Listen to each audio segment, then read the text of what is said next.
What stereotypes about your country annoy the duck out of you? That all Canadians are nice. No, we all have assholes. Don't let our assholes think they aren't assholes. Most of us living south of you know that quite well. We've met your geese. Our country is not sepia colored. Maybe Torin is. But that's a sandstorm. This and the fact that many foreigners think that we don't have supermarkets. I've seen many travelers take useless stuff on their carry-on simply because they think there aren't any mega stores. When I was in Mexico, I went into a Walmart that sold liquor. Can't even buy that there in my state, lol. I embarrassed myself with my rusty Spanish sometimes, but really enjoyed the visit. To be honest, I don't even think most people know Wales exists. Colombian here. Not even a stereotype, but people immediately associate my country to cocaine and Pablo Escobar. Netflix's Marcus sure didn't help. Guy's been dead for almost 30 years, and we still can't seem to get rid of that monster. I've been called Escobar's little slut. I wasn't even born when he was killed. I don't even know any stereotypes about my country because it's so small and unpopular. Lithuania. It'll tell you them, then you're all depressed and good at basketball. I really hate that the common characterization of Scottish people is that of red-headed, violence-loving, foul-mouthed binge drinkers. We aren't all ginger. Stop bad-mouthing me. The continent isn't one big country and we don't hunt lions every morning. Edit, I'm from Kenya, and there's people who actually ask me where TF that is. One of my archaeology professors said he's done a bunch of digs in Africa, and one student genuinely asked how that worked, since they didn't have buildings. Which is a fundamental misunderstanding of both the African continent and how archaeology works. Very few Brits have a Cockney accent. Our accents in fact vary so heavily that some Brits are almost unintelligible to other Brits. I'm from the northeast, and unfortunately I'm at the cross point for like 70 different accents. Newcastle, Sunderland, Middlesbrough, Newton Aycliffe, and even a bit of Scottish accent all compiled into one. Where kids will say fuck you, skanky slag all in one sentence. When meeting new people I have no idea what their accent will be. It's terrible. Putting a shrimp on the barbie is not a thing. It's called a prawn. Putting a shrimp on the prawn. I'm Russian and I'm bored of jokes about bears. I have never even seen them anywhere except zoos. But are they petting zoos? Unfortunately no. Nothing. I love how people think we are introverts and enjoy sauna and beer every day. Writing from sauna as we speak. Reminds me of a joke I heard once. The pandemic hit Finland hard. We can barely cope with the social distancing, where we need to stay 2 meters apart. I honestly can't wait until the pandemic is over, so we can go back to the usual 5 meters. South Africa is not Africa. Africa is not a country. That's not really a stereotype, more of misunderstanding of basic geography. Racist white South African with a blunderbuss hunting rhinos in the bush is a stereotype. Is Florida a stereotype? Florida is an entire stereotype. Yes, I'm an Australian. Know little about the US and even I know Florida is a steamy hole full of old people, haha.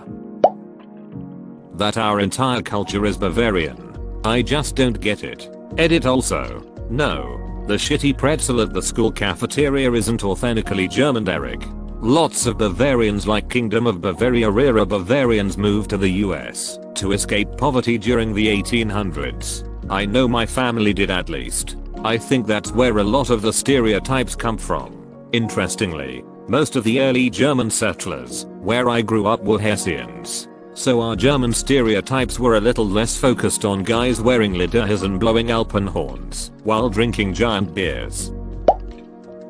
That we all smoke weed, lol. I can't tell if you're Canadian, Jamaican or Dutch, haha. I'm Dutch, laughing my butt off. I hate when people insinuate that us Britons have bad teeth. I mean, I don't have teeth, so I don't know what they're talking about. Came here to say this. Doesn't make sense. Out of all the people I know all from the UK, only one has bad teeth due to smoking mainly. It seems everyone on screen and from America now have ridiculously and naturally white perfect teeth. It's not realistic at all. We watched Home Alone over Christmas, and it was weird seeing normal American teeth. Miss the days of average people filling supporting character roles in films and TV. Thank you for giving me my answer to the original question. It is sad that some of the world believes we Americans are even remotely similar to the people they see in movies. We are normal people with normal teeth, normal bodies, normal clothes, and we work our asses off to improve our lives. We don't want to rule the world, shoot and kill our neighbors, or hate anyone non-American. This is in general, and there are always exceptions. Those are the ones you will see in the news. That we all smoke weed all day and walk around on clogs. That everyone knows how to build dams is true. Those, you're also very tall. But that's just because historically the short Dutchman would have drowned. We aren't all scammers. It's fun to go around saying hello, I am from Microsoft, and you has a virus on your computer. Though, I feel bad for instantly reading this in a stereotypical accent. I actually hate the whole nice Canadian thing. We can only disappoint you. You put us on a pedestal. We're angry when we are cold, and we are cold all the time. Being from Minnesota, I've always assumed it was just an entire country full of Minnesotan-like people. Nice. But also Minnesotanites act passive aggressive as duck. That all Americans are obese. Only 40% of us are. I'll have you know, while it is indeed a stereotype, that is a frightening statistic. Still, as an Australian, I've not a leg to stand on. No, eating dogs is not common here in the Philippines. There's a stereotype that you guys eat dogs. Dear Lord. Mexico. Lazy Mexican sleeping with sombrero over his face souvenir. Huh. I never interpreted the slewing with a sombrero over the face as lazy. I just assumed it was to keep the sun heat off the face. Really interesting to hear that it's interpreted as being lazy. Hes taking a nap. Stereotype of being lazy. Many years ago the siesta was really a thing in the hottest, driest part of Mexico. This was actually due to the fact that summer heat was unbearable at noon before a sea was a thing. They did have to close down businesses and stop outdoor work. So they had longer work days with a long lunch break. Also, Mexico is a big diverse country. I live in the Yucatan Peninsula. We get ocean breeze. Life is very different here. I get tired of tourists coming here expecting Tex-Mex food and thinking everybody dresses like they wear folklorico costumes. We specialize in seafood and wear same summer clothes as everyone else. Scottish. Worked in a central hotel in Edinburgh, so saw a lot of tourists. I've heard it all. Very rarely did anything to annoy me. Occasionally it's cause awkwardness as they'd be so wrong I couldn't continue the conversation, but didn't want to be rude. An American man contacted me about coming over and organizing a clan meetup. He's a few hundred years too late for clan related activities. It's just a surname now. I just politely declined. The only time I got offended was one woman. Haggis and black pudding is a thing for most tourists. Most like it if they try it, but a lot are turned off by the idea if how it's cooked. It's all fun. I'd be the same with foods from other cultures. However, this one woman, she wouldn't try it, saying it wasn't good food and only exists because Scotland was always a poor country and people could only cook this and nothing else. That did annoy me. We have a large history with castle owners, gentry, great thinkers, and have invented a lot of things. We weren't so running around in kilts living in huts with blue face paint.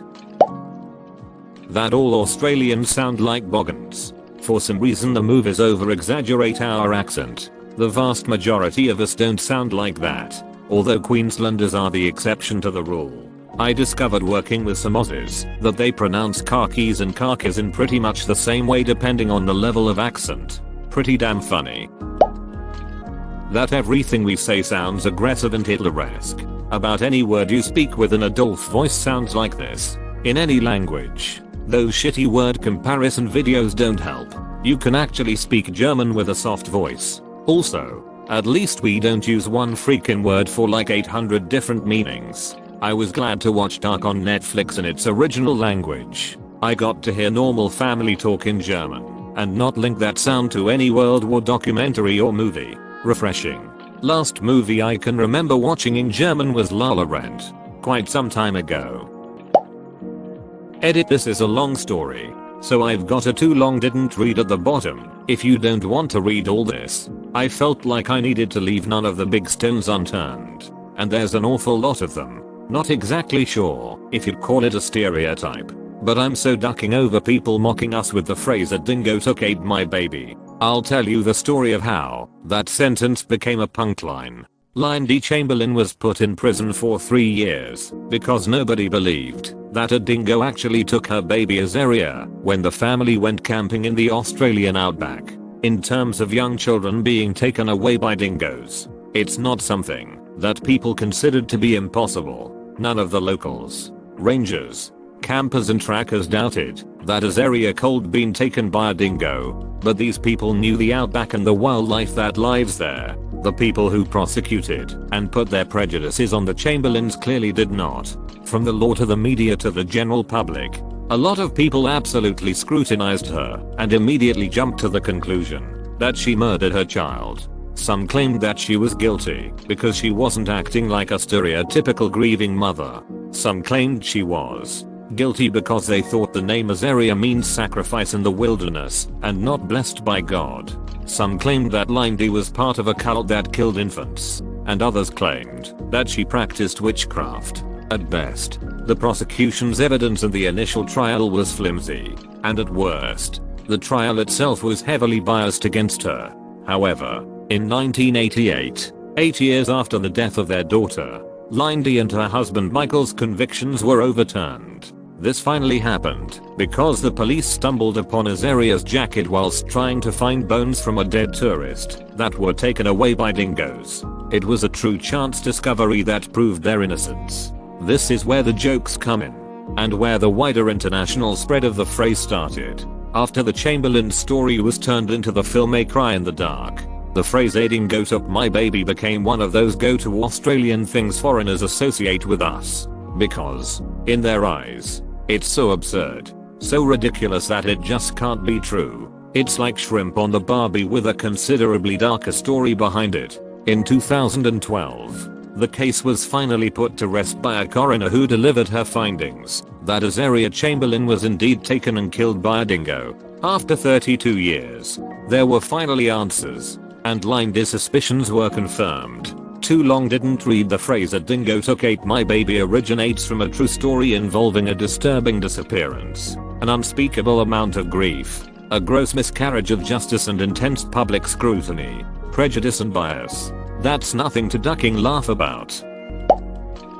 Some people think that we Australians live in constant fear of deadly spider and snake bites, which is untrue and just ridiculous. The real danger are the droppers, which prevent us going outside at night.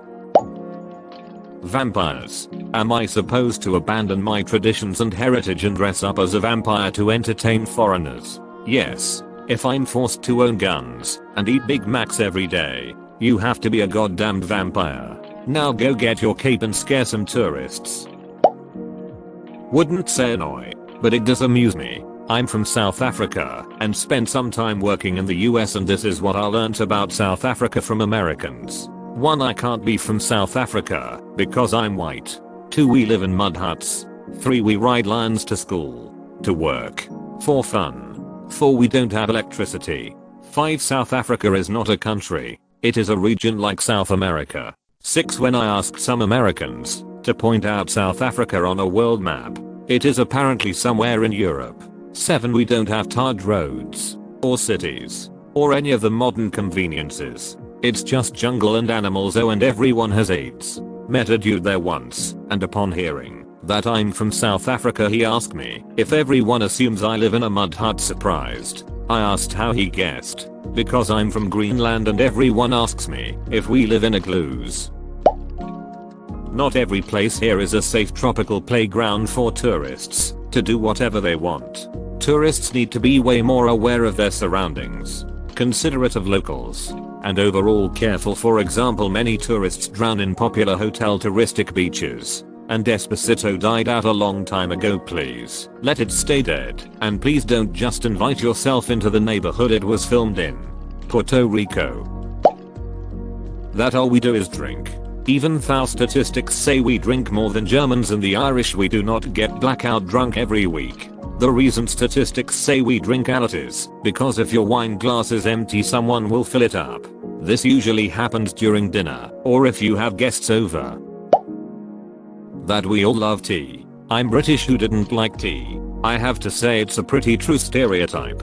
Whenever I turn it down, that offer me coffee, and then I'm a weirdo when I turn that down too. Priya seems surprised. The Chinese though, they love it more than we do. Their tea shops are crazy and put our tea section in Asda to shame.